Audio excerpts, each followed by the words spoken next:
I guess what we like to do before we jump into an episode is do a little recap action. And then we peel that off, put it off as its own separate video. So if you're trying to catch up, you can watch just the recaps. And then after we're done with the recap, we'll do a full episode breakdown. And so if you're watching just the recap, just check the description. We have the whole discussion. And I think, Will, you're going to cover the first half of this episode. Yes, sir. So once again, this is episode 5 of The Wizard, the Witch, and the Wild One, called Water, Water Everywhere. So we pick up with Suvi, Ame, and Ursulon having just entered this chamber where they have gone looking for Finley in order to retrieve the Wavebreaker sword. But inside, they have found his body on the ground, throat slit, blood everywhere. And there is a window that is shattered. Presumably, whoever has killed Finley has escaped out of this window. But the window's really high up. It's like 15 feet, much taller than you would think a normal person could jump and escape out of. Most people. Yeah, so they begin to just investigate what's going on. Ursulon casts Divine Sense just to see if he can ping anything, but he does not. So Ame decides, I'm going to send the fox through the window and see if he can find anything. She decides against throwing him through it because the fox is like, I'll just go outside and go around. So he does that, and in the meantime, they search the chamber. Ursulon looks for the Wavebreaker sword or the blue silken cloth that he had it wrapped in back when he had it, but neither of those are around. Ame inspects Finley's body more closely, and something seems to be kind of just slightly off. The body's like too cold for how fresh all of this blood is that's around. And while she's looking at that, Suvi looks around the chamber for any like papers or ledgers, just anything for more information, but doesn't really have any luck. What she does find, however, is a door, a locked door. And on the other side of it, she can hear like this heavy, like sliding sound. So she begins to try and pick the lock. Ame then speaks telepathically with the fox, who has now made his way out there, and she then actually sees through the fox's eyes, which he consents to, and it's kind of a new experience for the both of them. And as she kind of like enters his vision, you can see that he's not actually like looking around. He's like about to dig toward this pile of trash. Ame's like, hey, we don't have time for this right now. We can come back to this later. And he's like, oh, okay. So then he goes and like tries to find a scent of blood, considering, Finley was just murdered and this potential murderer has absconded. But the fox smells no blood. There's no scent. And so what they take from this is, okay, whoever killed Finley is still in the room. The call's coming from inside the house. So Ame like tells everybody this, and they're like, And Suvi says, hey, just cut Finley's hand real quick. Yeah. And so Ame does, and they didn't just chop it off or something. Yeah, that would have been metal. So what Brennan does here is pretty fun. He asks for a perception/insight check from everybody, and he says he's going to roll in front of the board, but he's not going to tell them what the roll is for. He says, I'm going to roll, and I'm going to be +9 whatever I roll.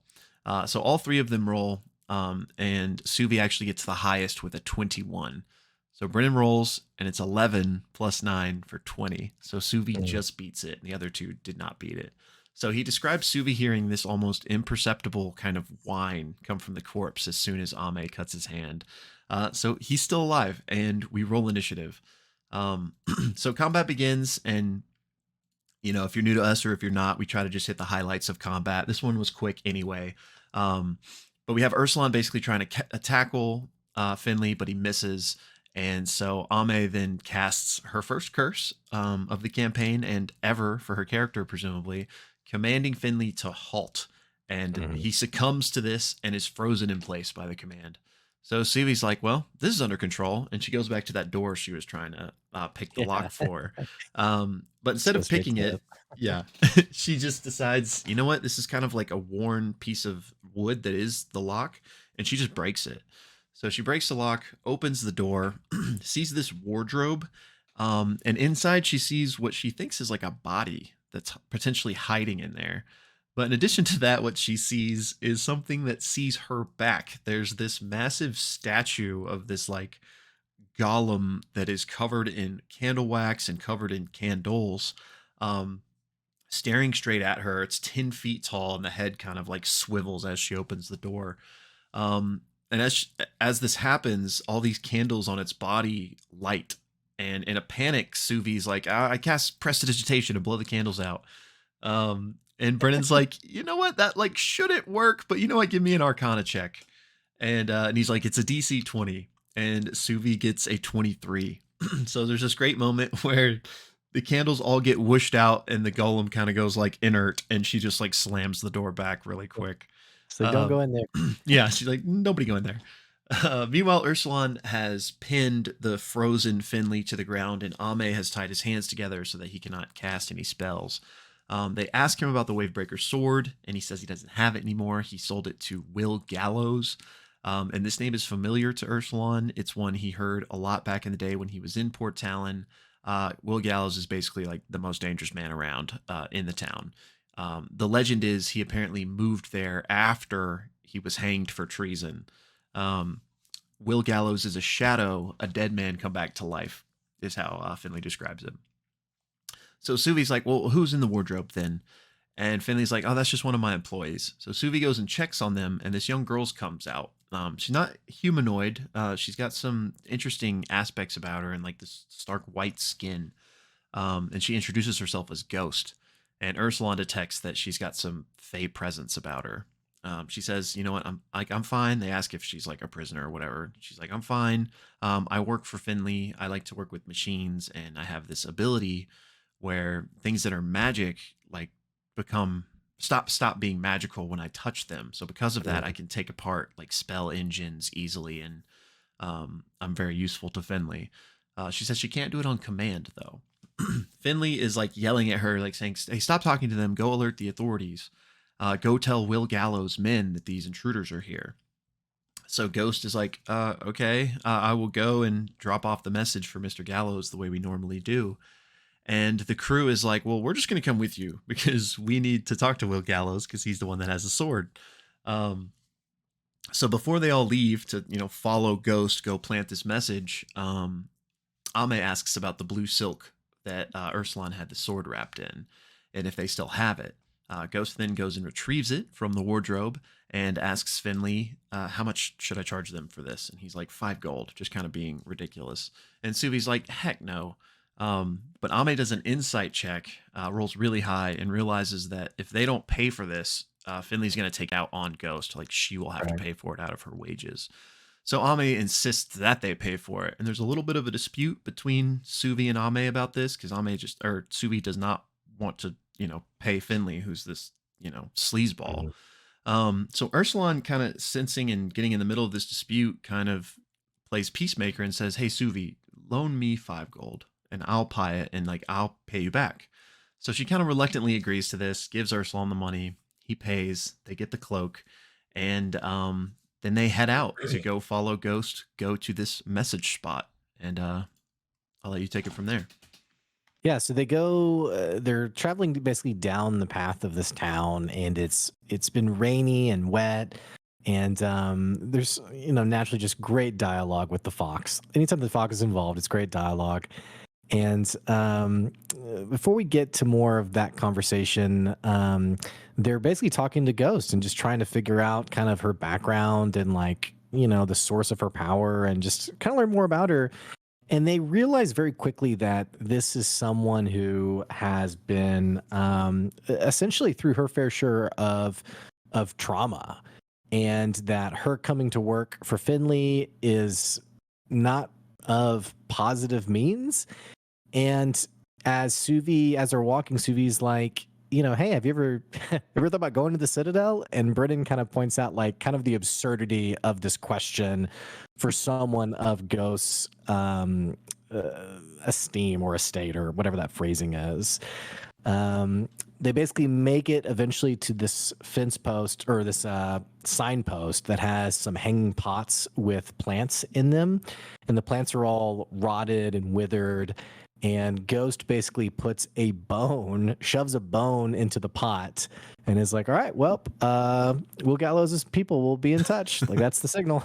And they're like, oh, okay. And then Lou Wilson's character, Ursulon, actually inspects it. And with a 17, it's it appears she has literally just shoved a bone into this pile of soil. There's no magic about it. That's all there is to it.